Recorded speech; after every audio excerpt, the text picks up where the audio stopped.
Hello, everyone. Hi, Emma. I confess, I don't know, is this facilitated or what's the process?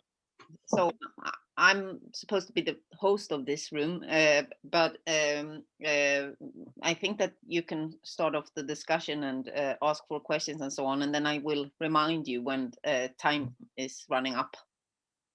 So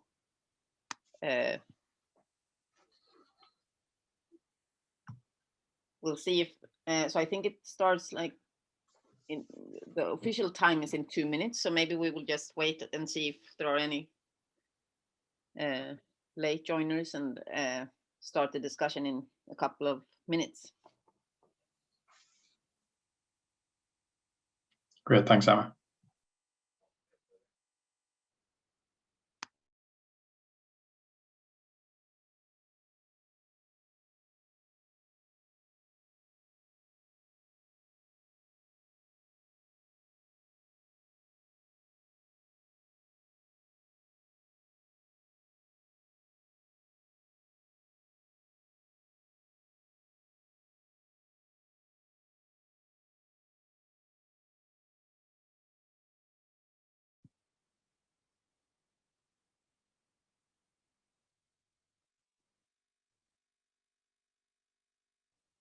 So from what I can see, there is a stable number of participants that have been here for a while now. So I think we can start off the discussions.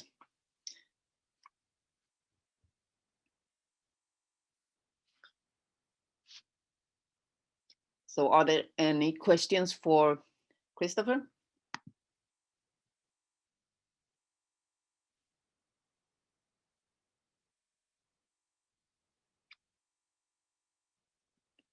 Yes, I saw a hand there. Sorry, I'm not sure. Oh, Helen, please. Welcome to ask your question. We can't. Can you hear me now? Yeah. Yes. I just wonder how we should implement this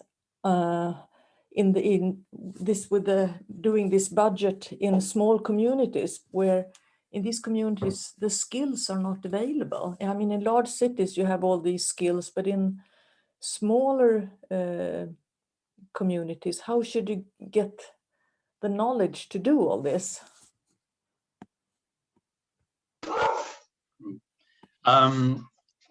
Yeah, sorry, someone's come to the door.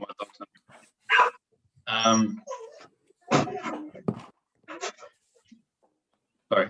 So yeah, there's definitely a. I'm very sorry. I'm just gonna have to quickly. And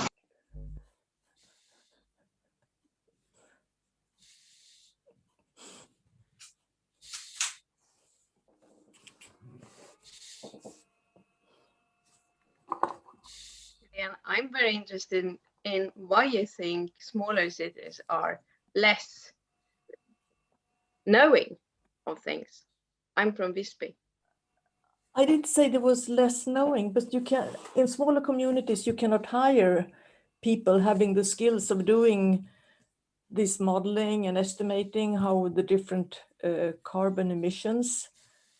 So, I mean, I would like to see it as done in Uppsala, where they measure the emissions every year, I think, and see if they follow this 10% decrease. And in Knivsta, where I come from, we don't have the power, we don't have the money to do this. I see that we have to have some sort of cooperation with the persons having the skill and joining more communities so make it more efficient. That's how I think. Apologies on that. There was a delivery at the door and nobody else had to sort that out. Apologies. Just to comment on that, I think there is a level of governance which this approach works at best, and we've seen that even in the UK example where there are different tiers of governance, and it tends to work. There's a level where it's particularly effective. And at that particular level of governance, there tends to be a critical mass of resource to support this kind of approach. But the other thing that can be important as well is that in a number of countries, I think Sweden is one of them, data at local level for energy CO2 is available, and it doesn't require you know, a great deal of resource to go and get that data for monitoring that. So for monitoring some gases and for some processes, it can be done, you know, quite in quite a low-tech way, and you know, using things like the online budgets tool that I know Emma's involved with at Klimasek. Those kind of resources can empower local, you know, communities that don't have their own consultancy or their own expertise in-house. Those kind of resources can empower those sorts of local areas to do that without having to do all this monitoring and evaluation themselves.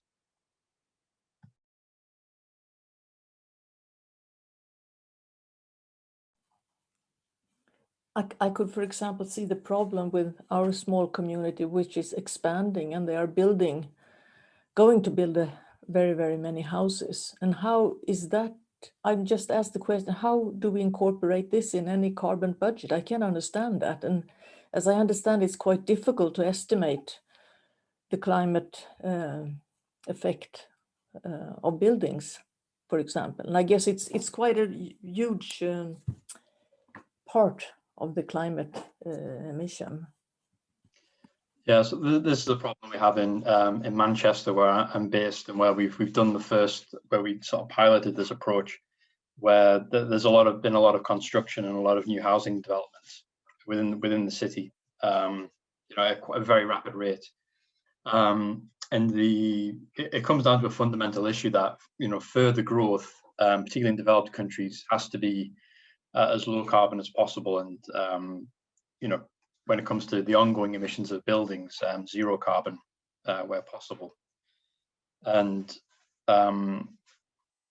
it does put the impetus on the local decision makers and planners to make sure that new housing developments are as low carbon as possible. I know that's more challenging with the embodied carbon for the construction, but we have the technology now to at least put in buildings that require very little energy on an ongoing basis, and have good public transport links, good opportunities for active travel, so that cars are not required for that community, and to kind of break the cycle which we've had in the UK and perhaps elsewhere, where you build housing that is built for high carbon lifestyles, and we can't go on doing that. So what the carbon budget approach does essentially is it makes that very clear to local planners that if they want to remain within the carbon budget, any further development will have to meet that criteria of being very low carbon, and ideally pursuing zero carbon for the development.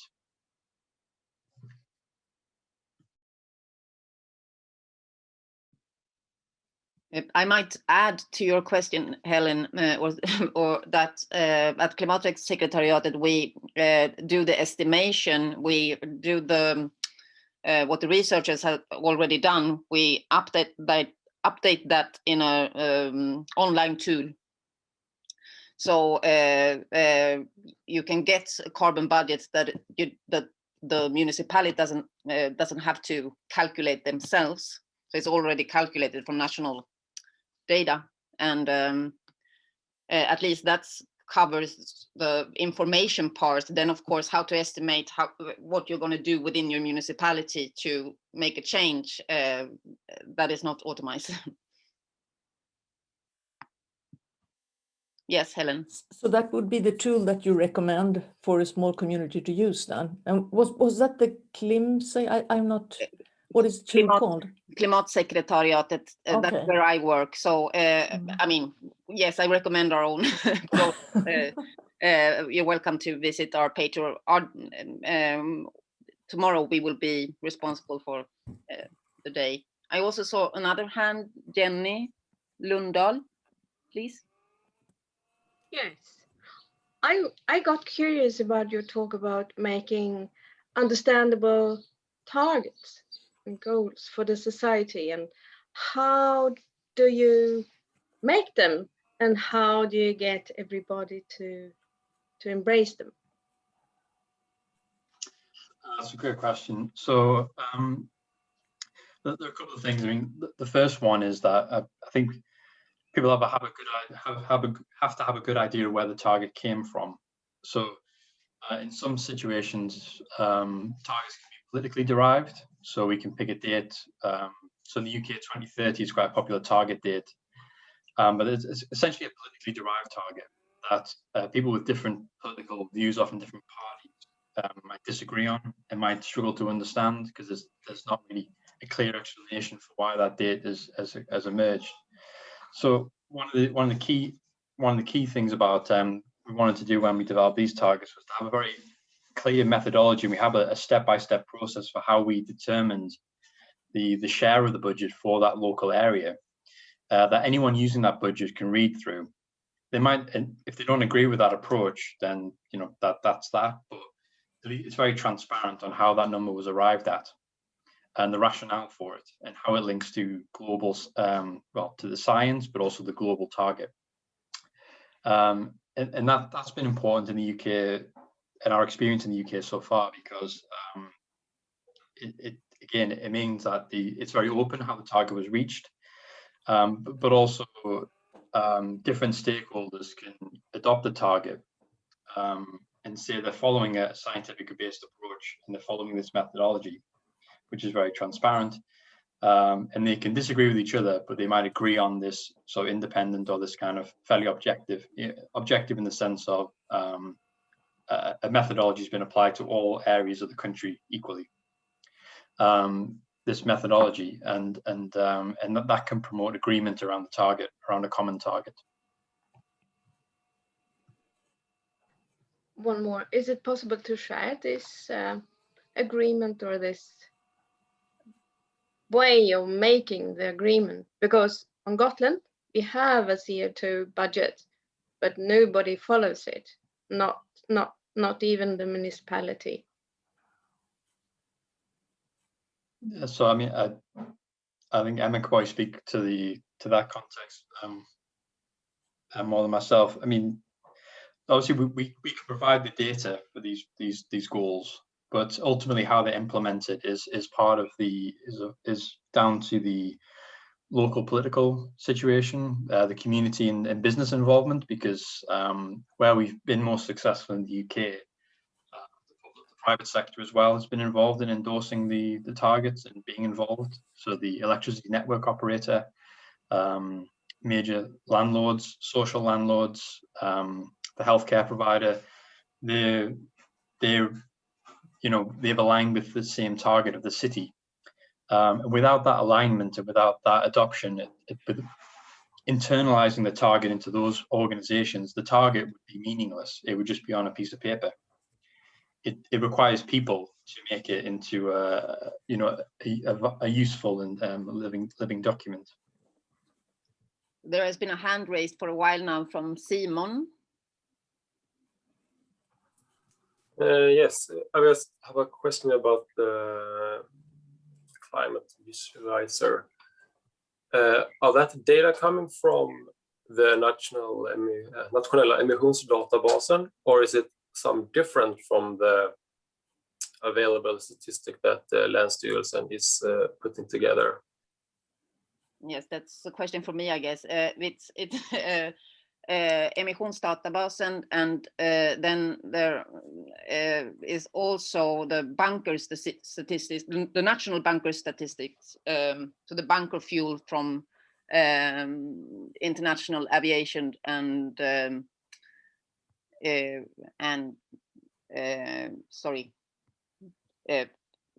shipping. But in that case, it is allocated per capita to Swedish municipalities. This is how we do it in Sweden at the moment. Yeah, okay, yeah.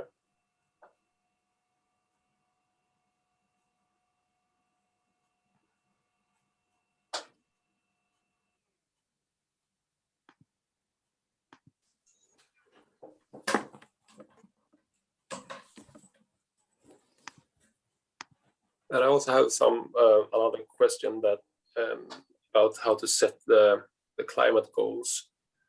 Because I mean, Rockström talks about like every decade you halve the emissions, and I think the climate visualizer or Klimatsekretariatet, I've seen some municipalities have somewhere about around like 12%,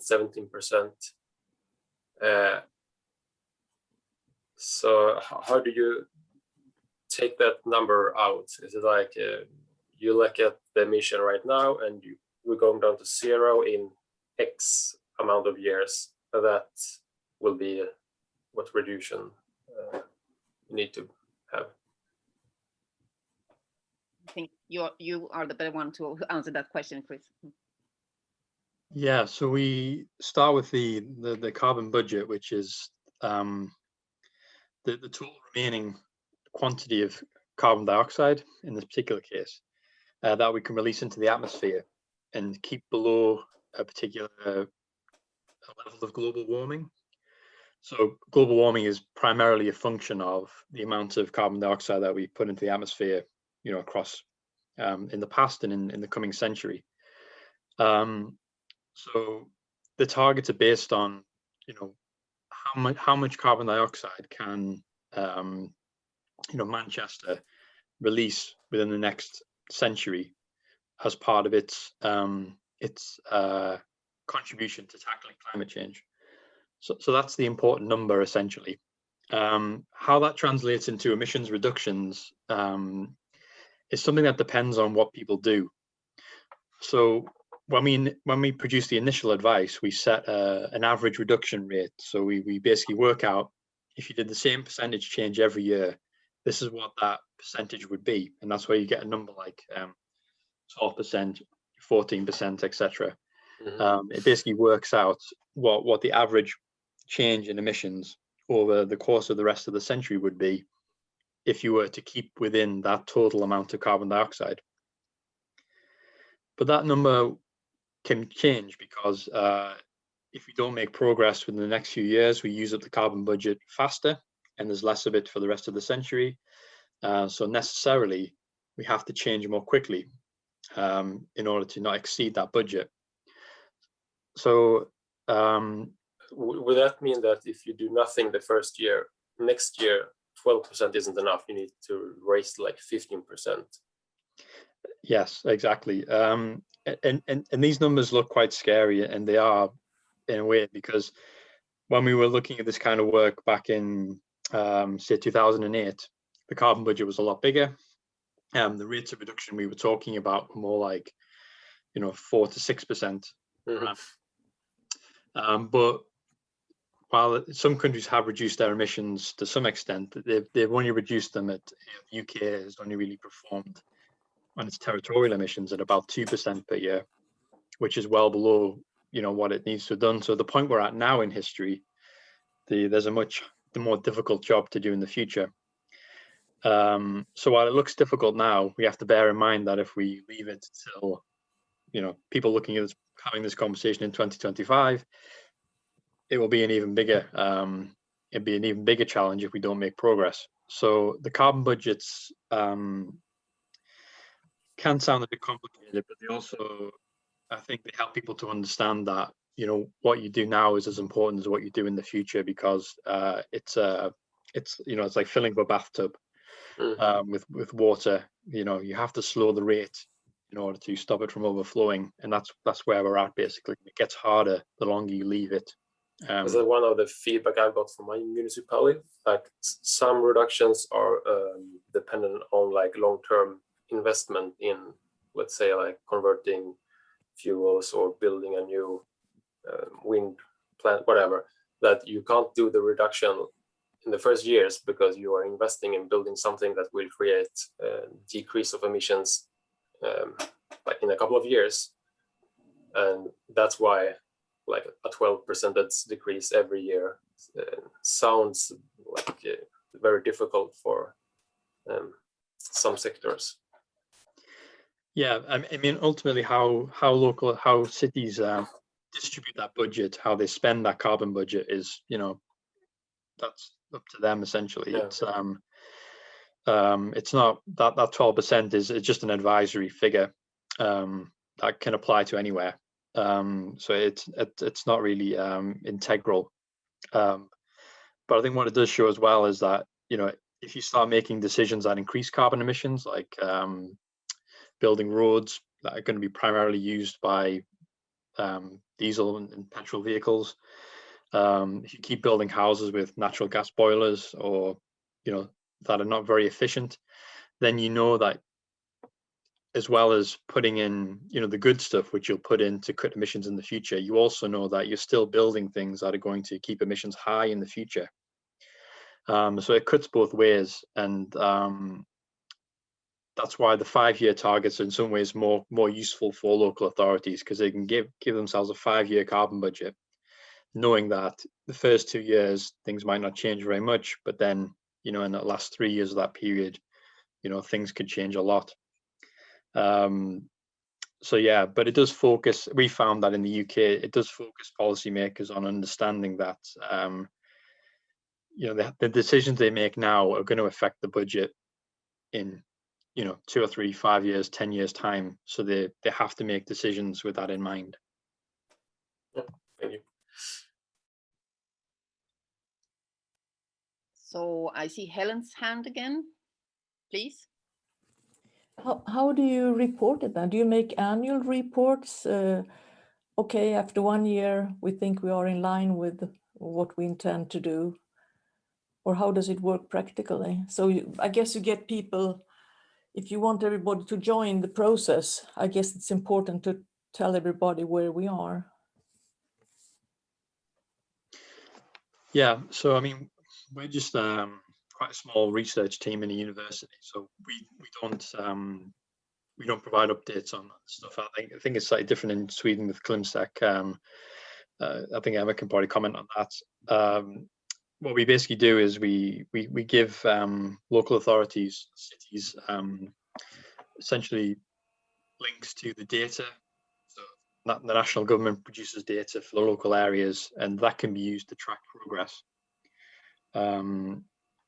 So the cities that we work with in the UK, they do produce an annual report which sort of says how they're doing against the carbon budget in that way, but they do that themselves using the kind of the method that we've given them.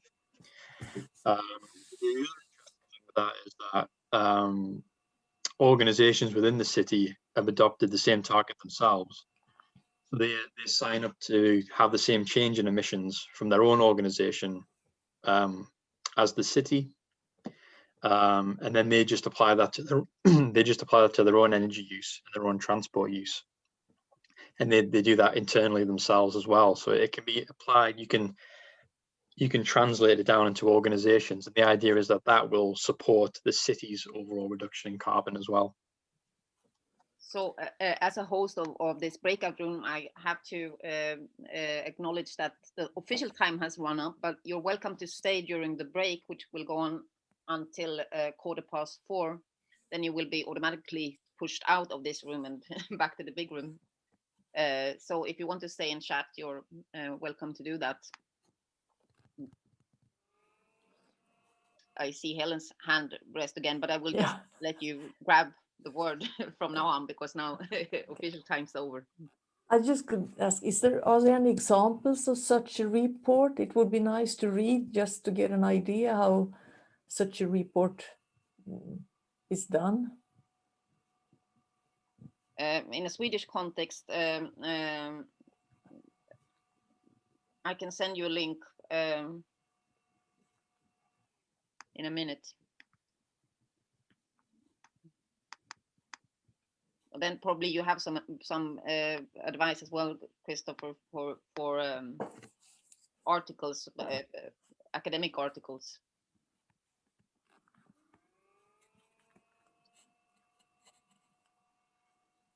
Yeah, so I'm just going to share a link to how the City of Manchester, which is sort of the example I'm just most familiar with, how they go about doing it. So you can see an example there. because the national government produces local area emissions data, they can basically go to that database and produce a graph using that data if they have someone in the team who can work with, say, Microsoft Excel. But this link here gives an idea of how a local authority basically tries to relate its activity to its carbon target. But yeah, there are a lot of examples out there. I think there are organizations as well. There's one called CDP, which used to be called the Carbon Disclosure Project. CDP is the thing you would search for online, and there are organizations like that who will do this work for you, or support cities or organizations to do this themselves as well. And they have frameworks and like toolkits for helping you to do that. So there are organizations, and Klimasek is one of them, I think, as well, who can support organizations to do this as well. It's kind of tricky to get going, but once you've done it the first year, I think it tends to be quite easier to repeat. Can I ask, are there a lot of examples what to do? What is a good measure to do if you want to reduce the something?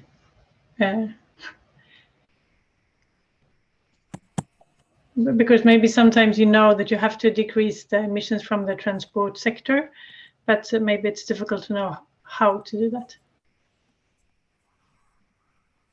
Yeah, there's a lot of it's quite diverse range of research looking at climate change action. But I mean, a lot of it kind of boils down to a couple of key principles. First is sort of on demand, so being,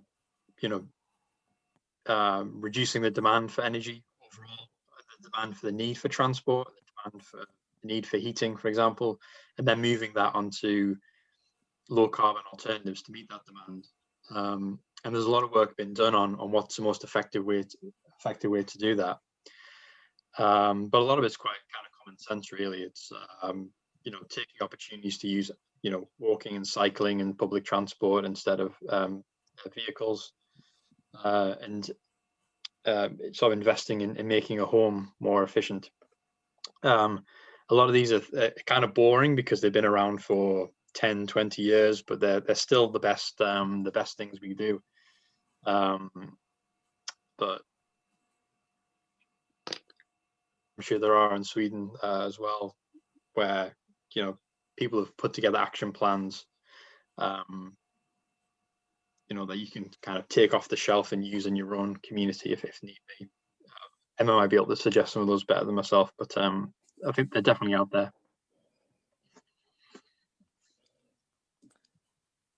Yes, from our perspective in Klimatsekretariatet, there are, so I think with the kind of reduction rates that are suggested, most people are kind of shocked, or they think, oh, what are we supposed to do? But that is not, you can't blame the description. That's part of the problem. That's the situation we are in. And it's a problem that we have to address. And we're actually doing that tomorrow. So tomorrow we move on to the application parts of the carbon budgets and try to get our heads around the question, how can you think about actually keeping to your budget, and how should you frame that problem, and how should you address it? That's the topic of yesterday. Oh, sorry, tomorrow. One topic that I find difficult is this building new houses, because once kommunerna has sold the ground, they cannot have any say on what type of house are going to build. So in Knivsta, for example, it's nothing like climate efficient houses built. It's just cement and all this stuff. So as long as the community doesn't have the power to require this, how do you get around that? Is there any ideas?